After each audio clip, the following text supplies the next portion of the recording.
सङ्काशं काश्यपेयं महाद्युतिं तमोरि सर्वपापघ्नं प्रणतोऽस्मि दिवाकरम्। ॐ ह्रां ह्रीं ह्रौं सः सूर्याय नमः। ॐ ह्रां ह्रीं ह्रौं सः सूर्याय नमः। जपाकुसुमसङ्काशं काश्यपेयं महाद्युतिं तमोरि सर्वपापघ्नं प्रणतोऽस्मि दिवाकरम्।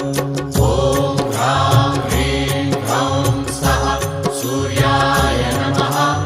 ॐ ह्रां ह्रीं ह्रौं सः सूर्याय नमः। जपाकुसुमसङ्काशं काश्यपेयं महाद्युतिं तमोरि सर्वपापघ्नं प्रणतोऽस्मि दिवाकरम्।